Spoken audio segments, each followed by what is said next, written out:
Okay, we're not planning on this being a particularly long review, which is why I'm holding the camera by hand, because my arm will give out. So let's get a better angle. Why I don't look like an egg. So, we've just watched. What have we just watched?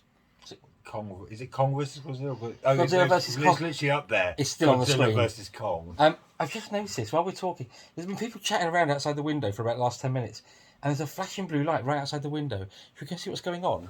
Drama. Is there an ambulance outside the house? Oh, it's over there. Oh my god! There's a... Yeah, there's an ambulance over the road and a police vehicle and all sorts. Okay, so something huge is going on over there. Which house is it? I don't know.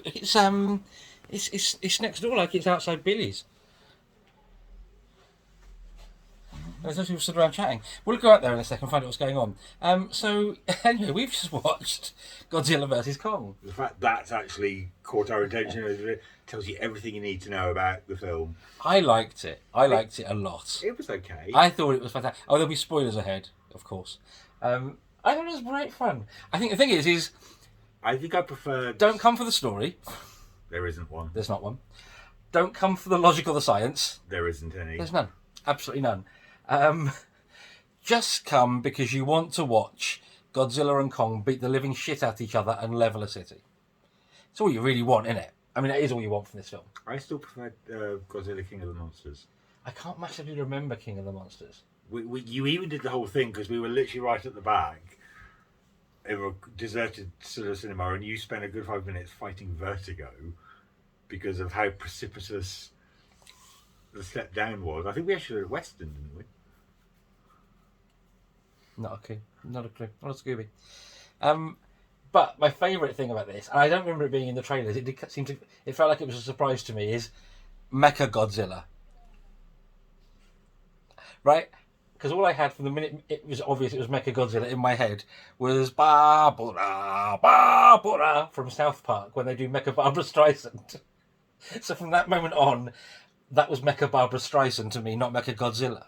Which just made the end of the film even more entertaining. I even love the fact they actually made a point of doing the worst name check ever, where when they go to go, it's Robo Godzilla. No, it's Mecha Godzilla, as if there's any fucking difference. In fact, actually, technically for that, Robo Godzilla would have made more sense. and then they've got this whole Jules Verne Centre of the Earth, which is where the Titans come from thing. Wow.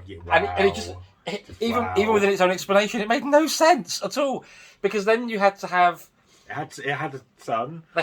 There was sunlight. There was a sun across the valley, and there was very obviously a one direction light was coming from, like it was coming from a sun in the centre of the Earth. Now, rising above a horizon. When they did the explanation of that at the beginning, to be fair, I was half playing a game, so they might have tried to throw that away with a line, but even still, piss off. So, to be fair, I was going to play a game as well. I don't remember an explanation. I don't remember that at all. Just some weird nonsense about inverted gravity squishing people. Magic gravity, and then the magic black holey thing that was sort of not quite the black hole with a black hole and not quite 2001, but took them to the centre of the Earth. And then we had a whole thing where we ended up with the centre of the centre of the centre. How many was it? The centre of the centre of the centre of the centre of the Earth. Well, we had the centre of the Earth, and then they're travelling to the centre of the Earth. Yeah, and then there was that mountain, which was the centre of the centre of the centre of the Earth, and then Kong had his throne, which was the centre of the centre of the centre of the centre of the Earth. It even had like a biometric sort of security. It was very impressive. And then we said, well, when you got to the centre of the centre of the centre of the centre of the Earth, do you choose a hard or soft centre? And if you leave the centre of the centre of the centre of the Earth and go back up to the North Pole, you go through it's the centre of the centre of the centre of the centre of the Earth through Santa. And was there a gift shop? Well, there's always a gift shop. You always exit through the gift shop. Always.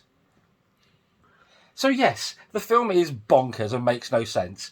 But I think if you've turned up for anything other than the Monster Smackdowns, you're onto a losing streak for a start. It's just a shame that it's a good 40 minutes before you get one.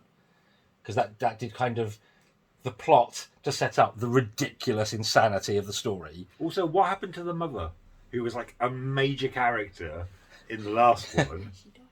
She died. Yeah. So we have a guest off camera who won't come on camera. but there's a guest.